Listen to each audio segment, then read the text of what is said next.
গতকালকে মাননীয় মুখ্যমন্ত্রী শুভেন্দু অধিকারী যাদবপুরের বিষয়ে যে বক্তব্য রেখেছেন, এবিভিপি তাকে স্বাগত জানাচ্ছে এবং এবিভিপি মনে করে যাদবপুর বিশ্ববিদ্যালয়ে যে বাম অতিবাম যে আতাত তাকে এবিভিপি চিরতরে যাদবপুর বিশ্ববিদ্যালয়ের বুক থেকে মুছে দেবে। এটা বামপন্থীরা, আমি এটা বলে দিতে চাই, বামপন্থী যে লেফট ইকোসিস্টেম, আমরা তৃণমূল ছাত্র পরিষদ নয়, তৃণমূল ছাত্র পরিষদকে এবিভিপিকে গুলিয়ে ফেলবেন না। এবিভিপি যেটা শুরু করে সেটা শেষ করে ছাড়ে, সেটার উদাহরণ হায়দ্রাবাদ সেন্ট্রাল ইউনিভার্সিটি একটা সময় বামেদের তথাকথিত গড় ছিল, এখন ওখানে এবিভিপির পতাকা ওড়ে। ওসমানিয়া ইউনিভার্সিটি এবিভিপির পতাকা উঠছে, যে এবিভিপির ভয়ে সব বামপন্থী ছাত্র সংগঠন এক জায়গায় এসছে। যাদবপুরেও একই পরিণতি আপনাদের হবে এবং হয়ে গেছে অলরেডি। এই জন্য আপনারা এবিভিপির ভয়ে আর্তনাদ করতে শুরু করছেন।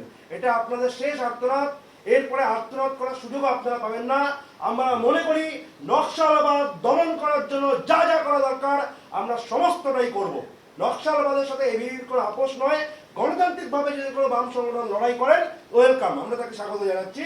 আমরা ছাত্র সংসদ নির্বাচনে জিতেই যাদবপুর বিশ্ববিদ্যালয়ের বুকে এবিভিপির কাজকে প্রতিষ্ঠিত করব, এটা এবিভিপির স্পষ্ট বক্তব্য। আর কিছু বিষয় আমাদের আছে।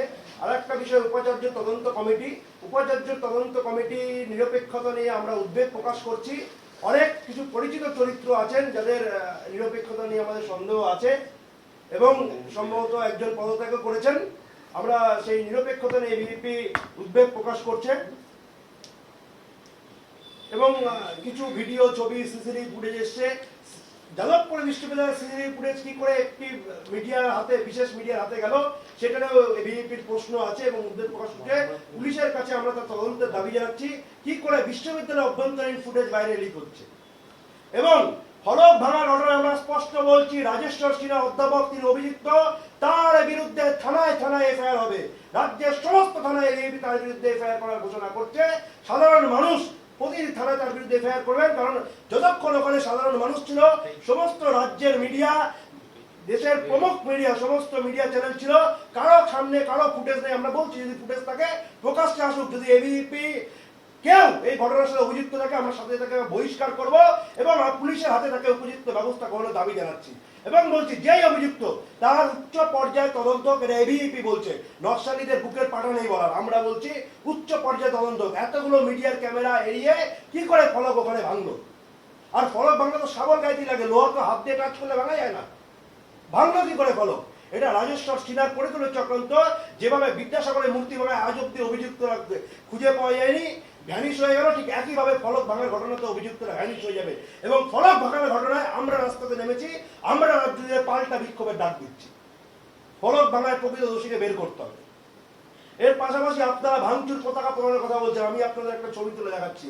ঠিক এইভাবে যাদবপুর ক্যাম্পাসে বামপন্থীরা এবিভিপির পতাকা এবং বিএমএস এর পতাকা পোড়াচ্ছে আজকের দিনে দাঁড়িয়ে। এই ঘটনা অভিযুক্তদের বিরুদ্ধে কেন এখনো উপাচার্য এফআইআর দায়ের করেননি? যদি আপনারা বলছেন সামওয়ান, কিছু দুর্বৃত্তরা গিয়ে হ্যাপি দিওয়ালি বলছে, আরে ভাই কে কাকে হ্যাপি দিওয়ালি বলবে? তার ওই দিন মনে হয়েছে ওই দিনটাতে হ্যাপি দিওয়ালি বলবে, তার দায়কে এবিভিপি নেবে কিনা? কালকে যদি গিয়ে আপনি আজকে রাতে গিয়ে মনে করেন আমি যাদবপুরে হ্যাপি দিওয়ালি বলবো, আপনার যদি মনে হয় আজকে দিওয়ালি, তো আমরা কি করতে পারি? যার দিওয়ালি মনে হয়েছে আর যারা দিওয়ালি সেলিব্রেশন করছে, দায় তাদের দুপক্ষে, সেই দায় এবিভিপি নয়। এই যে ব্যক্তি করেছে তার বিরুদ্ধে উপাচার্যকে দ্রুত পদক্ষেপ নিতে হবে। ক্যাম্পাসে এবিভিপির পতাকা ফেস্টুন পরানো হচ্ছে, বিএমএস এর পতাকা ফেস্টুন পরানো হচ্ছে। তো শুধুমাত্র পরিকল্পিতভাবে যে ন্যারেটিভ শেষ করার চেষ্টা হচ্ছে যে এবিভিপি এই ঘটনা করেছে, এর জন্য আমরা পাল্টা ঘটনা তুলে ধরলাম। এবিভিপির সাথে ওই দিন রাতের ঘটনায়, পরের দিন এমব্লেম ঘটনায় দূর দূরান্ত অব্দি কোনো যোগাযোগ নেই।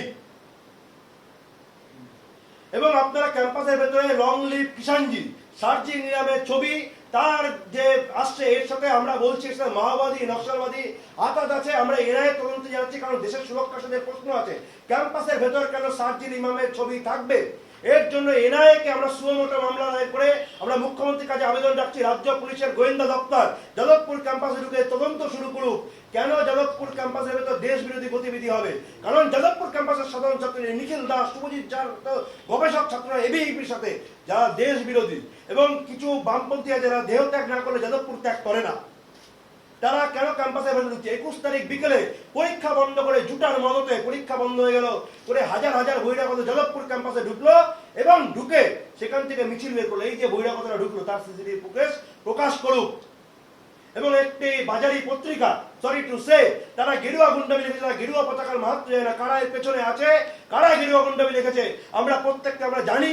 এবং আমরা বলছি আপনারা ভুলে যাবেন না, টিএমসিপিকে আপনারা মেলাইন করে ছাড় পেয়ে যেতেন এবিভিপির ক্ষেত্রে বা আমাদের ক্ষেত্রে বা পুরো বিচার পরিবারের ক্ষেত্রে। এটা হবে না, আমরা এদেরকে শনাক্তকরণ করেছি এবং যা যা পদক্ষেপ নেওয়ার আমরা আলোচনা করছি। এরপরে যদি আপনাদের কিছু প্রশ্ন থাকে আপনারা করতে পারেন। এবং আরেকটি বিষয়, ক্যাম্পাসে পুলিশ পিকেটের কথা ছিল, পুলিশ পিকেট ক্যাম্পাসে বসালে দুধ পানি কা পানি হয়ে যাবে। পুলিশ নিয়ে যারা এখন বলছে তাদের পুলিশে কেন অ্যালার্জি, যারা সিসিটিভি নিয়ে এখন বলছে এতদিন তাদের সিসিটিভিতে অ্যালার্জি কেন ছিল?